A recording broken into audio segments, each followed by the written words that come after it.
மெட்ராஸில் இங்கே சிம்சனில் வேலை பார்த்தேன் நான். அப்படியா? ஆமாம், சிம்சனில் வந்து ஒரு வருஷம் வந்து வேலை பார்த்தேன். என்னவா? மெஷினிஸ்ட் வேலை. நான் மெஷினிஸ்ட் தான் முடித்தேன் ஐடிஐயில். ஸோ அதுக்கான வேலை, அந்த இன்ஜின்லாம் போர் பண்ணுறது, அந்த வெல்டிங் ஒர்க்கு, அதெல்லாம் பார்க்கலாம். ஸோ அதுலேருந்து நான் இங்கே வந்துக்கிட்டு அப்புறம் தான் சினிமான்ற ஒன்று எங்கே இருக்குன்னு தேட ஆரம்பிக்கிறேன். இது தேடுறதுக்கே எனக்கு வந்து ஊர்லேருந்து வந்து 2 வருஷம் ஆகிப்போச்சு. சினிமாவுக்குள்ளே தெரிஞ்ச ஆட்களே கிடையாது, எங்கெங்கேயோ சுற்றி சுற்றி பார்க்குறோம். ராமராஜன் சார் வந்து ரொம்ப பீக். அப்போ அவர் எங்கள் ஊர்லேருந்து வந்தவர். மேலூர் கணேஷ் தியேட்டரில் அவர் வேலை பார்த்துட்டு ஒரு வாய்ப்பு மூலமாக அவர் இங்கே வந்து அவர் டைரக்டராகி நடிகர் ஆகிட்டார். ஸோ அவர் எனக்கு வந்து ஒரு பெரிய role model. Sir Ramarajan sir வந்து இப்படி வந்திருக்காருல, நம்மளால் வர முடியும் அப்படின்னு. அப்போ நான் ட்ரை பண்ணிட்டே இருக்கும்பொழுது பார்த்தா என்னையும் மாதிரி நிறைய பேர் வந்து சினிமாவுக்கு ட்ரை பண்ணுறாங்கிறது அப்புறம் தான் தெரியுது. கிட்ட போக போக ஒரு பெருந்திரளான கூட்டம் நிற்கிது. அந்த பெருந்திரளான கூட்டத்தில் எல்லாரும் 6 அடியில் நிற்கிறான், சிகப்பா இருக்கான், ஜிம்மு பாயா இருக்கான். நம்மளை பார்த்தா ஓமகுச்சி நரசிம்ம மாதிரி இருக்கேன் நான். எனக்கு அவங்களுக்கு சுத்தமாக கிட்டவே நிற்க முடியாது.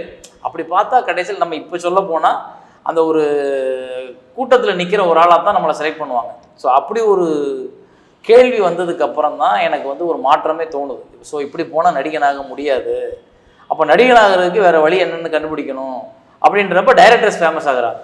Bhagyaraj sir, Balachander sir, Bharathiraja sir peak அப்போ ஊரில் இருக்கும்போதே. அதுக்கப்புறம் பாக்யராஜ் சார், பார்த்திபன் சார்லாம் பெரிய ஆள் ஆகிறாங்க. அப்போ இவங்களை வச்சு ஒரு நம்பிக்கை வருது, இயக்குனர் ஆனால் நம்ம நடிகராகலாம் அப்படின்னு. ஸோ அப்போ இயக்குனர் முயற்சி எடுக்கும்போது தான் நான் போய் ஒவ்வொரு கதவாக தட்டி ஒவ்வொரு அசிஸ்டன்ட்டும் செய்ய. அப்போ வந்து உப்மா கம்பெனின்னு சொல்லுவோம், நிறைய உப்மா கம்பெனி இருக்கும் சினிமாவில் அப்படிம்பாங்க. இப்போ கூட இருக்குது, அது பேர் மாறி போச்சு. இப்போ யாரும் உப்மா கம்பெனின்னு சொல்கிறது இல்லை. அன்னைக்கு என்னன்னா அந்த கம்பெனியில் சாப்பாடு வாங்கிறதுக்கு காசு இருக்காது, ஒரு ரவையை வாங்கி உப்புமா கிண்டி சாப்பிடுவாங்க. மத்தியானமும் உப்புமா தான், நைட்டு உப்புமா தான், காலையில் உப்புமா தான். அப்படி ஒரு 4 கம்பெனி பழக்கம் கிடைக்குது. இந்த 4 கம்பெனி பழக்கம் கிடைச்சி அதில் யாரோ ஒரு மேனேஜர் தெரிஞ்சு, அவர் மூலமாக இன்னொரு மேனேஜர் தெரிஞ்சு, அப்படி கதிரேசன் சார்னு ஒரு மேனேஜர் தேவர் பிலிம்ஸில் வேலை பார்த்தவர், அவரை நான் பழக்கம் பிடிக்கிறேன். அவர் அம்ஜிகரில் ஒரு வீட்டில் இருக்கார். அவர் வீட்டுக்கு போய் காலைல ஒரு 5 மணிக்கெலாம் ஸ்கூட்டர் எடுத்துகிட்டு கிளம்பிடுவார் வேலைக்கு. ஏன்னா ப்ரொடக்ஷன் மேனேஜர் வேலை போகலாம் 5 மணிக்கு வந்து அவங்க தான் கதவை ஓப்பன் பண்ணி ப்ரோக்ராம்லாம் சொல்லணும். அப்போ நான் டெய்லி ஒரு 5 மணிக்கு போய் வீட்டு வாசலில் ஒரு சல்யூட் அடிச்சுட்டு வந்துடுவேன். அவருக்கு தெரியாது, யாரோ பையன் வர்றான் டெய்லி சல்யூட் அடிக்கிறானே, யாருன்னு தெரியலையே அப்படின்னு சொல்லிட்டு அப்புறம் ஒரு வருஷத்துக்கு அப்புறம் தான் அவர் பேசுகிறார். 1 வருஷமாக அவர் வந்து அப்படின்ட்டு போயிடுவார்.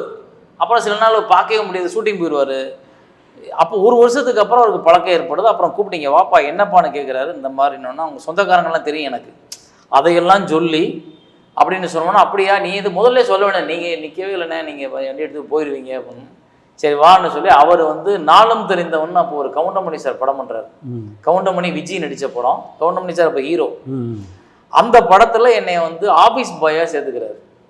அப்போ என்னோட ஃபஸ்ட்டு என்ட்ரின்றது இயக்குனர் நடிகனாகன்ற கனவோட வந்தேன். நான் வந்து ஒரு அலுவலகத்தில் ஆஃபீஸ் பாயாக போய் காஃபி டீ வாங்கிட்டு வர்றது, சாப்பாடு வாங்கிட்டு வர்றது, அப்புறம் எல்லாம் கழுவி வைக்கிறது, எல்லாம் க்ளீன் பண்ணி வைக்கிறது, ஆஃபீஸ்லேயே தங்கிக்கிறது அப்படின்னு ஒரு வேலையை ஆரம்பிக்கிறேன். அங்கேருந்து தான் மெதுவாக ஒவ்வொருத்தலாக பழகி அப்புறம் ரவிக்குமார் சார் எனக்கு பழக்கமாகறாரு. அவர் ஆண்களின் நம்பாதுன்ற ஒரு படத்தில் போய் நான் மேனேஜரை வேலை பார்க்குறேன். அப்போ வேலையதம் சார்ட்ட. அவர் அந்த படத்தில் வந்து அசோசியேட் டைரக்டர். அப்போ அவருக்கு நான் பேட்டா கொடுக்குற ஆள். டெய்லி அவன் ஈவினிங் ஆச்சுன்னா வவுச்சர் போட்டு பேட்டா கொடுக்க, ரொம்ப கட் அண்ட் ரேட்டாக இருப்பேன், நான் சுத்தமாக இருப்பேன். அது அவர் வந்து நீ ரொம்ப சுத்தமாக இருக்கேன்னு திட்டுவாருங்க, கொஞ்சம் ஃப்ளெக்சிபிளாக இருக்கியான்னு. நான் கேட்க மாட்டேன்.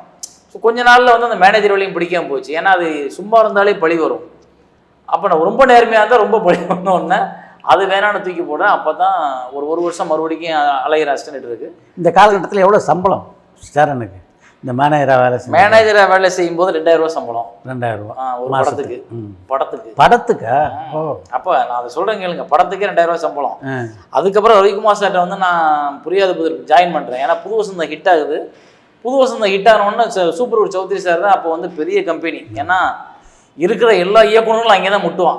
அப்படி போகும்போது அடுத்த விளம்பரம் வருது புரியாத புதிரில் கீழே ரவிக்குமார்னு பேர் போட்டிருக்கு. ஆகா ஒரு சார் நமக்கு தெரிஞ்சவராஜன், அவரை தேடி வீட்டுக்கு போயிட்டேன். வீட்டுக்கு போனோடனே அவர் பார்த்துட்டு என்னப்பா எப்படிப்பா இருக்கு அப்படின்றாரு. நல்லா இருக்கு சார். தேனப்பா இங்கே வந்து மேனேஜர், நீ என்னப்பா மேனேஜர் வேலைக்கு தான் வந்து அந்த மேனேஜரை வச்சுட்டானே அப்படின்னா, இல்லை சார் மேனேஜர் வேலை வேண்டாம், எனக்கு அசிஸ்டன்ட் வேலை வேணா. என்ன அசிஸ்டன்ட்ன்ற மேனேஜர் தான் நீன்னா, சும்மா ஒரு நாள் கதையை சொல்கிறேன், அவருக்கு இது பிடிக்குது. பரவாயில்ல வித்தியாசமாக திங்க் பண்ணுறேன், நீ ஆஃபீஸுக்கு வான்னு சொல்லிட்டு எங்கள் நார்த்து போக் ரோடில் ஒரு ஆஃபீஸ் இருந்தது, அவங்க super sir office, super Choudhary sir office. அங்கே போய் அசிஸ்டண்ட்டாக சேர்றேன். அந்த படத்தில் எனக்கு வந்து 2000 ரூபா சம்பளம். சம்பளம் அதே தான், அதே போஸ்ட்டு தான் மாறி போச்சு. அப்புறம் அது 2000 3000 அசோசியேட் இருக்கிற வரைக்குமே 7000 ரூபா தான் சம்பளம். 8000 ரூபா லாஸ்ட் நாட்டாமைக்கு வந்து ஒரு படத்துக்கு 8000 ரூபா தான் சம்பளம். ஏன்னா டைரக்டர் வந்து 4 மாதத்தில் முடிச்சிருவார். இப்போ மாதம் 2000 ரூபா கொடுத்துருவாரு, முடிஞ்சு போச்சு. இப்படி தான் எங்களோட வாழ்க்கை ஆரம்பிச்சது. இப்போ டூரிங் டாக்கீஸில் சேரன் பார்த்த சினிமாவுக்கும் இங்கே ரவிக்குமாரோட பயணப்பட்ட போது பார்த்த சினிமாவுக்கும் மாறுதல் நிறைய. எப்படி ஃபீல் ஆச்சு சேரனுக்கு அது? இல்லை, அங்கே வந்து டூரிங் டாக்கீஸில் நம்ம பார்த்த சினிமான்றது வந்து பிரமிப்பும் நடிகர்களோட முகத்தையும் நடிகைகளோட முகத்தையும், காமெடி நடிகர்கள் கேரக்டர் அவங்களோட இதை மட்டுமே பார்த்தா நமக்கு வந்து சினிமாவுக்குள்ள ஒரு உதவி இயக்குனராக போனதுக்கப்புறம் கிரியேட்டிவ்ன்றது எவ்வளோ முக்கியமான விஷயம், அதுதான் எல்லாரையும் உருவாக்குது. ஒரு கிரியேட்டர் தான் ஒரு ஆர்டிஸ்ட்டை உருவாக்க முடியுன்ற பெரிய விஷயமே எனக்கு இங்கே வந்ததுக்கப்புறம் தான் தெரிஞ்சிச்சு. இப்போ வந்து நிறைய இன்டர்வியூ நிறைய பேசுகிறாங்க, நிறைய டைரக்டர் சொல்லிடுறாங்க, என்னெல்லாம் சொல்ல வெளில இருந்து கற்றுக்க முடியும். ஆனால் அன்னைக்கு அது கிடையாது. ஸோ இங்கே வந்து பார்க்கும்போது சினிமா ஒரு பிரமிப்பாக இருக்குது. அதுக்குள்ளே போக போக வந்து டெக்னீஷியன்ஸ் வெரி இம்பார்ட்டன்ட்னு தெரிய ஆரம்பிக்குது. ஒரு டைரக்டர் தான் ஒரு படத்துக்கான முக்கியமான ஆள் யாருன்னா டைரக்டர். அவர் நினைச்சாருன்னா ஒரு ரஜினி படத்தை சூப்பர் ஹிட் ஆக்கலாம், அவர் நினைக்கலன்னா ஒரு ரஜினி படம் சூப்பர் ஃப்ளாப் ஆயிடும். அப்படி ஆக்குற அளவுக்கு திறமை வந்து ஒரு டைரக்டர் இருக்குது அப்படின்னு புரியும் பொழுது டைரக்டர் தான் ஆத்ம புருஷன் இந்த சினிமாவுக்குள்ளே, அவர் தான் முக்கியமான ஆளில் புரிஞ்சோன்னா அது மேலே ஒரு மோகம் வருது.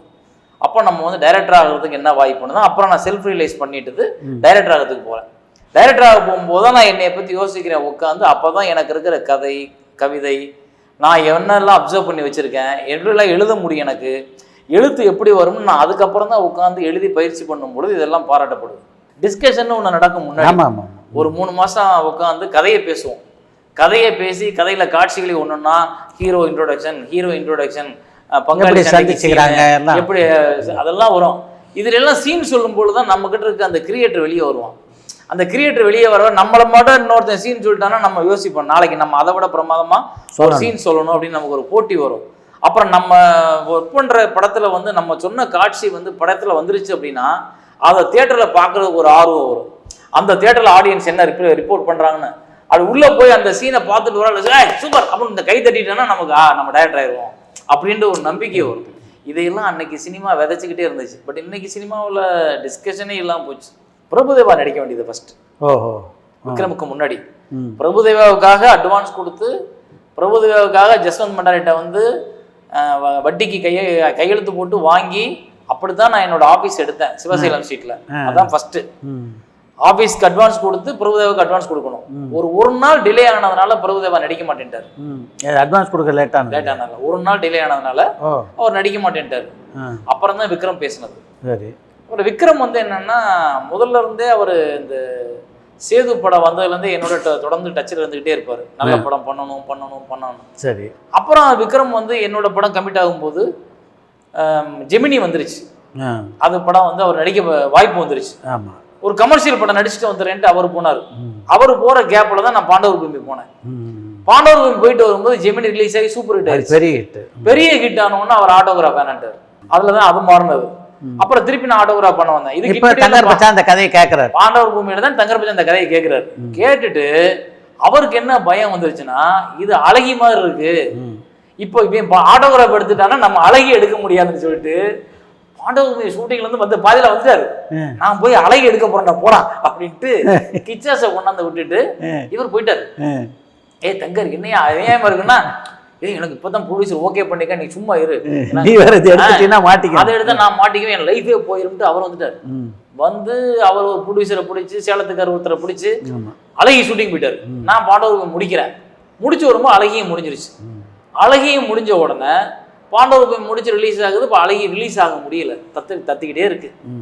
அப்போ இன்பிட்வீனில் நான் வந்து ஆட்டோகிராஃப் கதையை வந்து நானே பண்ணலாமா, வேற ஆர்டிஸ்ட் எல்லாம் போய்கிட்டு இருக்கேன், என்ன பண்ணலான்னு. நான் நடிக்கிற ஐடியா கூட வரல, போய்கிட்டே இருக்கேன். அப்போ வந்து எல்லா நடிகரையும் பார்க்குறேன், எல்லாரும் நடிக்க ஒத்துக்கிறல, இப்படி பல பிரச்சனைகள், சம்பளம், அப்படி பல பிரச்சனை போகுது. இதுக்கு இன்பிட்வீனில் அழகி வந்து ரிலீஸ் ஆகுது. அழகி ரிலீஸ் ஆகி சூப்பர் டூப்பர் ஹிட் ஆயிடுச்சு. அப்போ அழகிய நான் அந்த ரிலீஸுக்கு நானும் ஒரு காரணமா இருக்கேன். அவர் கூட நண்பனா நானே போய் கூட நின்று அந்த படத்தை எப்படி ரிலீஸ் பண்றது எல்லாத்தையும் ஹெல்ப் பண்றேன். ஹெல்ப் பண்ணி நம்ம ஆட்டில் பிடிச்சி டிஸ்ட்ரிபியூஷன் பண்ணி, ஏன்னா அழகிய பார்த்த யாருமே வாங்க மாட்டேன்ட்டாங்க. ஆஸ்கார் மியூசிக்ல இருந்து அத்தனை பேரும் வாங்க முடியல, அந்த படத்தை ரிலீஸ் பண்றதுக்கு தயாரா இல்லை, அந்த படம் ஓடாது அப்படின்னு.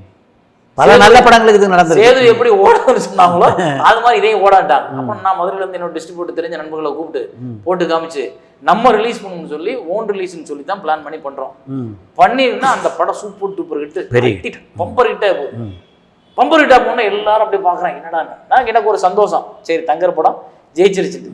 அப்ப அடுத்து என்னோட ஆபீஸுக்கு வர்றாரு, என்ன தங்கர் அடுத்து என்ன படம் பண்ண, ஒரு கதை பண்ணிருக்கேன் கேள் அப்படின்னாரு. சொல்லுங்க கதை என்ன. அப்ப அந்த சொல்ல வந்த கதையே சொல்றாரு தங்கர் பச்சான். அந்த கதை வந்து கேட்டுட்டா எனக்கு அப்படியே கேட்கும் போதே கண்ணெல்லாம் கலங்கி அழுகிறேன். என்ன தங்கர் இப்படி இருக்குன்னா அவட்டே அழுகாதடான்ற நான் அழுகிறேன். அழுதுட்டு என்னங்க இது யாருங்க நடிக்க போறான், இதெல்லாம் நடிச்சாங்கன்னா பெரிய ஆளுங்க அவனுக்கு கிடைக்க வாய்ப்புங்க, யாருங்க நடிக்க போறானோன்னா அதான் ஒரு நல்ல தமிழ் மூஞ்சி வேணும், எனக்கு தமிழ் முகம் வேணும், அதை தேடுற ஆளு கிடைக்க மாட்டாங்க. ஏங்க யார்கிட்ட ஹீரோட கதை சொல்லுங்கன்றேன். இல்லை எனக்கு ஹீரோலாம் வேணாம் அப்படின்ட்டு நான் உன்னை கேட்கவா அப்படின்னாரு. என்ன நீ நடிக்கிறியா அப்படின்னாரு. ஏங்க முட்டாள் மாதிரி நீ வாடி என்ன விளையாடுறீங்க, நான் நடிக்கலாம் எனக்கு முடியாது, நான் நடிக்கலாம் வரல, எனக்கு நடிப்பே வேண்டாம், ஆளை விடு, நீ ஏதாவது உனக்கு இப்போதான் ஒரு படம் ஓடி இருக்கு, நீ அடுத்த படம் பெரிய ஆர்டிஸ்ட் யாரையா பிடிச்சி முன்னேறப்பாரு, நீ என்னெல்லாம் போடாதேன்னு சொல்றேன். இல்லை எனக்கு நீ தான் நடிக்கணும், நான் அதுக்கு தான் வந்தேன், அதுக்கு தான் கதை சொன்னேன். அப்புறம் யாரு ப்ரொடியூசர் பஞ்சு சார்ட்ட போய் முதல்ல கேளியா, நான் ஓகேன்னு இல்லை அவட்டெல்லாம் கேட்டு தான் வந்துட்டேன், அவர் ஓகேன்ட்டார்னு.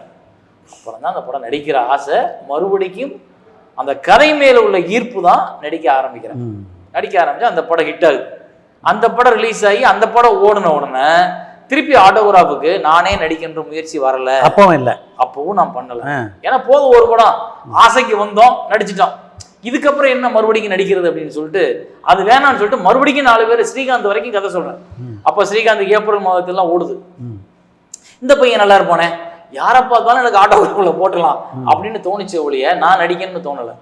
ஆனா யாருமே வரலன்னதுக்கு அப்புறம் எனக்கு ஒரு பெரிய ஒரு டிஜெக்ஷன் வந்து, ஏன் நம்ம நடிக்க கூடாது, சொல்ல மறந்த கதையை ஓடிச்சுல, நம்ம நடிக்கலாம். ஆண்டவன் வந்து சொல்ல மறந்த கதைன்ற ஒரு வாய்ப்பை இதுக்காகத்தான் கொடுத்தாரு, நம்ம எடுத்துப்போம் அப்படின்னு சொல்லிட்டு அப்போதான் முயற்சி பண்ண நான் நடிக்கணும். அப்படி நடிச்சதான் ஆட்டோகிராஃப். இப்போ நடிக்கலாம்னு அந்த படத்துல முடிவு பண்ணிட்டீங்க. உங்க கூட இருந்தவங்கலாம் அப்போ வந்து சப்போர்ட்டிவா இருந்தாங்களா இல்ல எதிர்த்தாங்களா? என்கிட்ட சப்போர்ட்டிவா இருந்தாங்க, எங்க வெளியில எதிர்த்தாங்க. வெளியில போய் தேவையே இல்லைங்க, அவர் வாட்டுக்கு சும்மாடி பண்றாருங்க, அவர் முதல்ல சொல்லுங்க, நடிக்க வேணாம்னு சொல்லுங்க, இதெல்லாம் வேணாம் சார், ஒரு படம் நடிச்சாருங்க, நல்ல டைரக்டருங்க அவரு. அப்படித்தான், அதாவது நடிக்க கூடாதுன்றதை தாண்டி ஒரு நல்ல டைரக்டர் நடிச்சு வேற மாதிரி தசை மாதிரி போயிடுவாரு, அதனால வேற யாராவது நடினாங்க. எப்ப யாராவது ஒரு ஹீரோ நடிக்கிறேன்னு சொன்னா நானும் தயாராத்தான் இருக்கேன். நடிக்கலன்னு சொன்னதுக்கு அப்புறம் நான் என்ன ஊருக்கு போக முடியும்? இப்ப என்ன சொல்லு, இப்ப நான் அடுத்த கதை பண்ணணும், எனக்கு இந்த கதையை தான், நான் இதுல ஒண்ணு தெளிவா இருப்பேன், இதற்கப்புறம் இந்த கதையை தான் செய்ய வேண்டும், இந்த கதை தான் நமக்கு அடுத்த இலக்கு. ஏன்னா எனக்கான திருப்தி, எனக்கான தீனின்னு ஒண்ணு வேணும்ல, அது ஒரு கதை தான் முடிவு பண்ணுது, நீ எதுவா பயணப்பட போற அடுத்துன்னு. அப்படித்தான் நான் ஒவ்வொரு கதையிலையும் சூஸ் பண்ணியிருக்கேன். அதனால ஆட்டோகிராஃபி தாண்டி வேற ஒரு கதாநாயகனுக்கு கதை பண்றதுக்கு நான் தயாரா இல்லை. ஸோ அதனால நானே நடிக்க வேண்டிய கட்டாயம். எப்படி இந்த ஆட்டோகிராஃப் ஐடியா, ஆட்டோகிராஃப்ன்ற ஒரு பயணத்தை வந்து கதையாக்கணும்னு எப்படி தோணுச்சு? அது நம்ம ராஜ்கபூர் சார் தான் காரணம் அதுக்கு. டைரக்டர் ராஜ்கபூர் வேகா எடிட்டிங்னு ஒன்று இருக்கும் சந்திரபவன் ஹோட்டலுக்கு பக்கத்தில். அங்கே என்னோட எடிட்டிங் நடக்கும், டைரக்டரோட எடிட்டிங் நடக்கும், ராஜ்கபூர் எடிட்டிங் நடக்கும், எல்லாரும் எடிட்டிங் நடக்கும். அந்த எடிட்டிங் கேப்லாம் உட்காந்து பேசுவோம். அது நைட்டு 11 மணி 12 மணி 1 மணி வரைக்கும் எடிட்டிங் நடக்கும்ல. அந்த 10 மணிக்கு அப்புறம் தான் சாப்பிட மேலே உட்காருவோம் மொட்டை மாடியில். அப்போ சாப்பிடும்போது என்னையா அடுத்து என்ன பண்ணுற அப்படின்னா ராஜ்கபூர் சார் யோசிச்சுட்டு இருக்கேனே, ஒன்றும் கதை கிடைக்கல அப்படின்றத, உனக்கு தான் காதல் பிரமாதமாக வருதையா, உன் படத்தில் லவ் எக்ஸலண்ட்டாக இருக்க, நீ ஒரு லவ் சப்ஜெக்ட் பண்ணியா அப்படின்னு போயிட்டார். இனி இவர் ஒரு குழப்பிட்டு போறாரு, லவ் சப்ஜெக்டா, என்ன லவ் சப்ஜெக்ட் பண்ணுறது? வெற்றி கொடிட்டுக்கு அப்புறம் நான் சொல்றது, பாண்டவ பூமிக்கு முன்னாடி வெற்றி கொடிட்டு முடிஞ்ச உடனே இதை யோசிக்கிறோம்.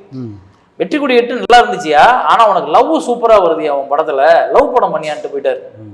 அப்ப லவ் எடுக்கணுமே, என்ன பண்றான்றப்ப சொன்னதை தானே சொல்லணும் திரும்ப திரும்ப. ஒன்று லவ் பண்றாங்க, ஒன்று சேருவாங்க, ஒன்று சேரல, ஒன்று பிரச்சனை, ஒன்று வீட்டில் சேர்த்துக்கிட்டாங்க, எல்லாரும் சேர்ந்து கல்யாணம் பண்ணி வச்சாங்க, அப்புறம் லவ் பண்ணா. இதைத்தான் லவ்ல இன்ட்ரெஸ்டிங்கா வேற என்ன சொல்லிட முடியும்? அப்படி ஏதாவது இருந்தா நம்ம சொல்லலாம் அப்படின்னு நைட் யோசிக்கிறேன். ஒரு 1:30 மணி இருக்கும். அப்போ எனக்கு தோணுது, காதல் படங்கள் எல்லாம் உண்மையாக தானே இருக்கா, காதலில் படங்களில் சொல்கிறதுக்கும் வாழ்க்கைக்கும் உண்மையாக இருக்கா அப்படின்னு யோசிக்கும் போது வாழ்க்கைக்கும் திரைப்படங்கள் உள்ள காதலுக்கும் வித்தியாசம் இருக்கிறத உணர்றேன். வாழ்க்கையில் ஒரு காதல் போனதுக்கப்புறம் இன்னொரு காதல் உருவாகிறதும், இன்னொரு காதல் இல்லையாமல் போனதுக்கப்புறம் இன்னொரு மனைவியோட வாழ்வதும் சகஜமாகி போயிருக்கு. ஆனால் திரைப்படங்கள் இது காமிக்கப்படவே இல்லை. திரைப்படம் காதலை புனிதமாகவும் ஒரே காதல் தான் வாழ்க்கை என்றும் வேற ஒரு போலியான ஒரு உலகத்தை காமிச்சுக்கிட்டே இருக்கு. இன்னும் அது ஒரு காலத்தில் இருந்திருக்கலாம். ஆனால் இப்போ அங்கேருந்து சமூகம், மனநிலை, மனிதர்கள் மாறிட்டாங்க. ஒவ்வொரு காதல் தோல்வியையும் தாண்டி ஒருத்தன் வாழ ஆரம்பிச்சிட்டான். அப்போ இதுதானே புதுசாக இருக்குது அப்படின்னு சொல்லி யோசிக்கும் போது தான் என்னையும் நான் ரியலைஸ் பண்ணுறேன். நான் கல்யாணம் பண்ணிட்டேன், ஆனால் கல்யாணத்துக்கு முன்னாடி எனக்கு காதல் இருந்திருக்கு, இயலாமல் போயிருக்கு. திரும்ப ஒரு காதல் வந்திருக்கு, அதுவும் முடியாமல் போய் நான் இன்னொருத்தையை காதலிச்சு திருமணமும் பண்ணிட்டேன். ஆனால் திருமணம் பண்ணதுக்கு அப்புறமும் எனக்கு ஒரு காதல் வருது.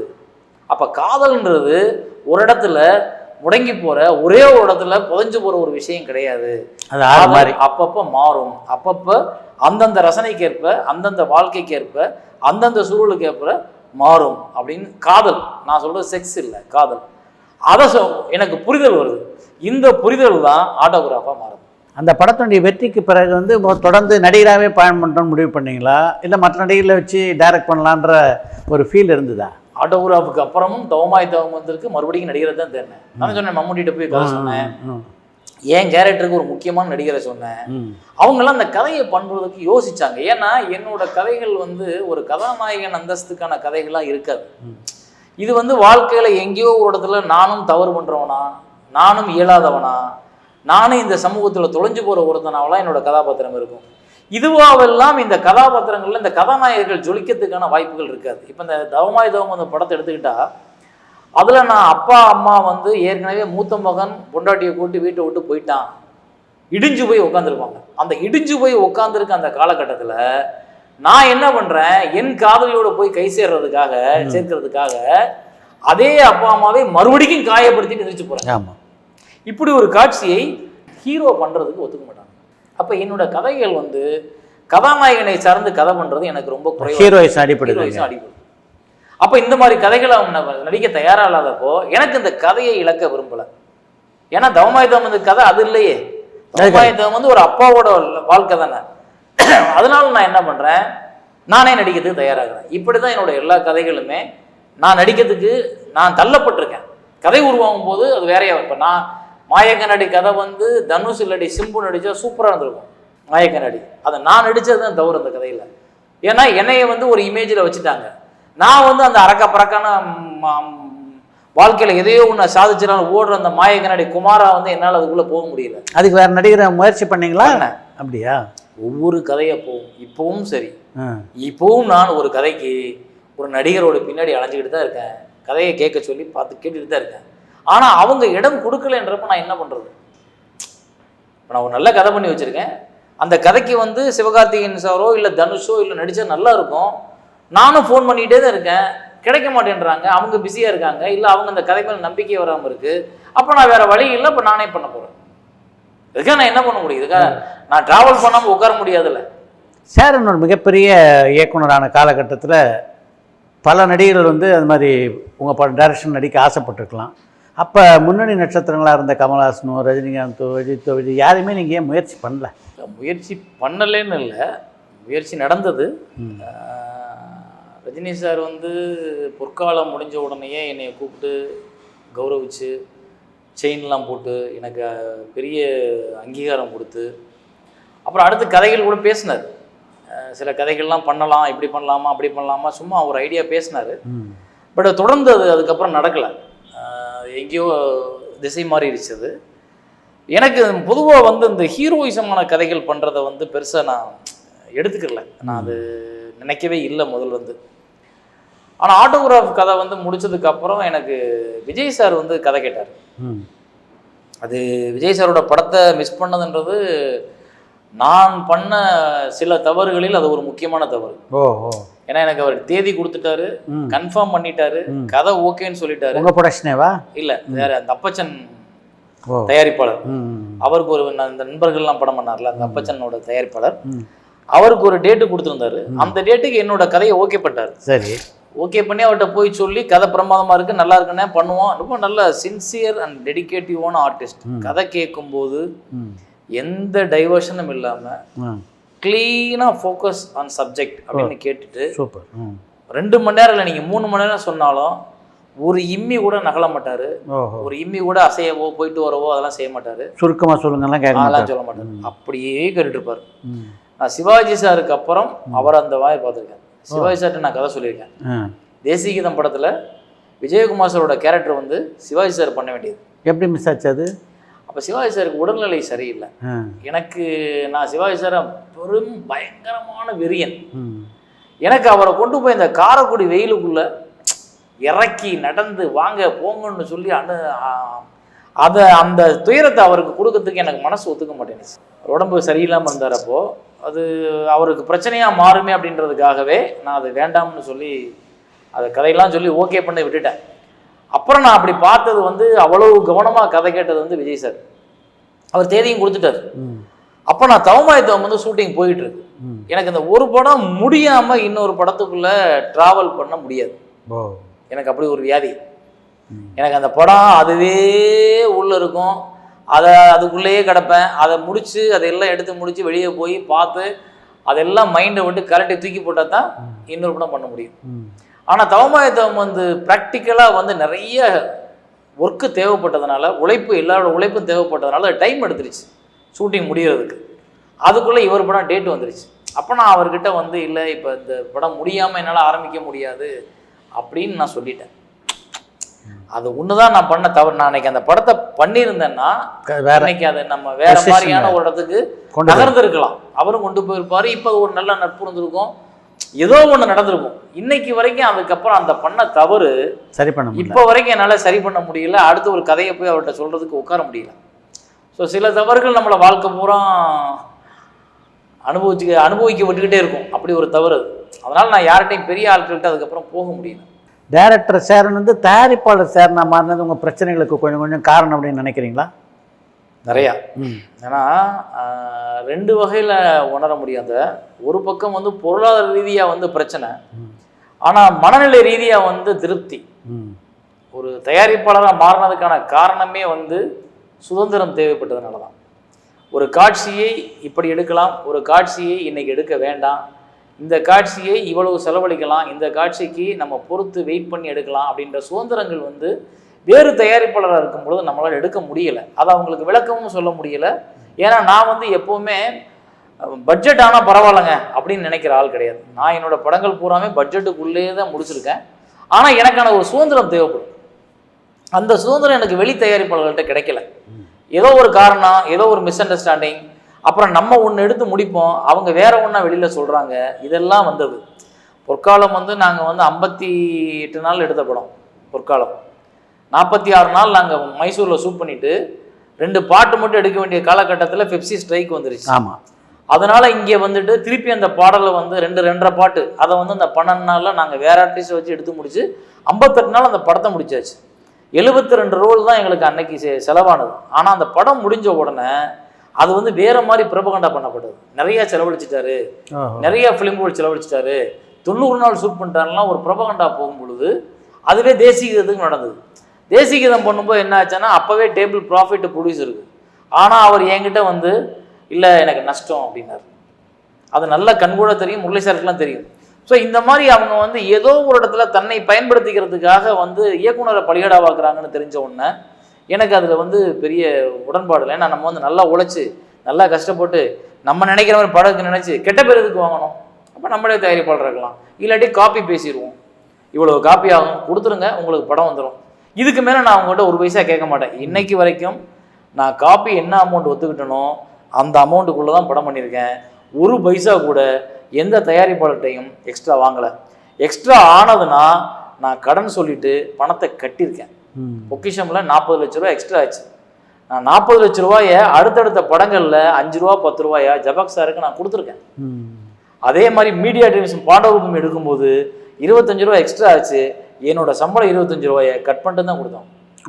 ஸோ இப்படியெல்லாம் வந்து நான் தயாரிப்பாளரோட இயக்குனராக தான் இருந்திருக்கேன். ஆனால் இயக்குனரை வந்து தயாரிப்பாளர்கள் அப்படி அரவணைச்சிக்கிறதுக்கு தயாராக இல்லை. அது இண்டஸ்ட்ரியோட சூழல், அதை ஒன்றும் பண்ண முடியாது. நம்ம வந்து அதனால தான் நான் என்ன பண்ணேன், நானே தயாரிப்பாளராக மாறிடலாம், நம்ம எதுக்கு அடுத்தவங்களுக்கு போய் படம் பண்ணிட்டு நம்மளே படம் பண்ணணும்னு படம் பண்ண ஆரம்பிச்சேன். சேரன் ஒரு எமோஷனல் பர்சனா?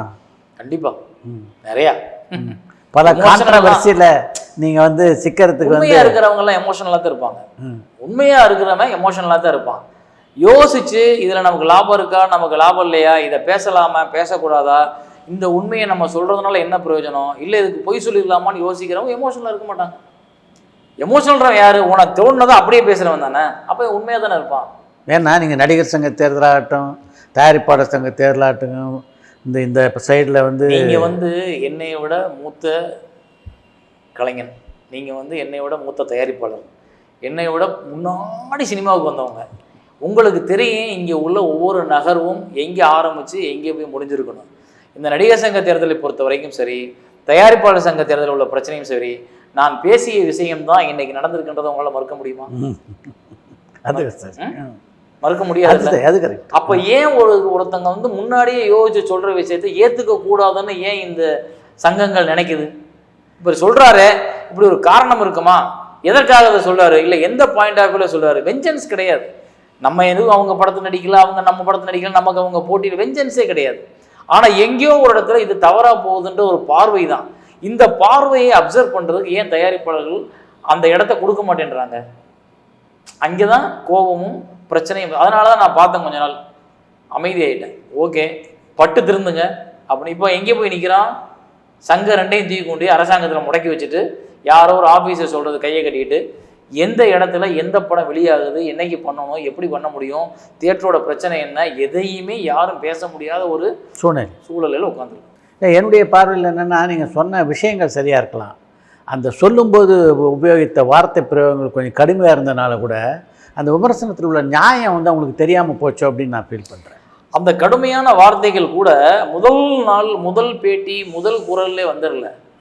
முதல் குரலில் நம்ம எல்லாரோடையும் தன்மையாக, வாங்க சார் நல்லா இருக்கீங்களா சார், எப்படி சார் இருக்கீங்க அப்படின்னு தான் சொல்கிறோம்.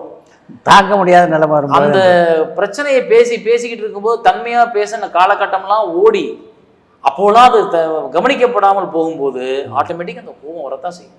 அப்போ அந்த வார்த்தைகள், ஏன்னா ஒரு வாட்டி சொல்கிறோம் தம்பி பார்த்து பண்ணுப்பா அப்படின்னு, ரெண்டாவது வாட்டி தம்பி இல்லைப்பா பண்ணக்கூடாதுப்பா அப்படி அப்படிமா, எத்தனை வாட்டி சொல்ல அறிவில்லை உனக்கு அப்படின்னு 3ஆவது வாட்டி சொல்கிறீங்க இல்லை, ஏன் சொல்கிறோம்? முதல் வாட்டியே சொல்கிறோமா? இல்லை. அப்போ என்னன்னா, ஒரு இக்கட்டில் போய் எல்லாரும் விழுகும்போது நீங்கள் மட்டும் இல்லை, எல்லாரும் சேர்ந்து விழுந்து எல்லாரும் சேர்ந்து நஷ்டப்படும் பொழுது எங்களை யார் இப்போ காப்பாற்றுறது? அந்த ஆதங்கம் தான். பரபரப்பான சினிமா செய்திகள், நட்சத்திரங்களின் பேட்டிகள், சினிமா வரலாறு ஆகியவற்றை பார்க்கவும் படிக்கவும் உங்களுக்கான இணையதளம் tourantalkies.co.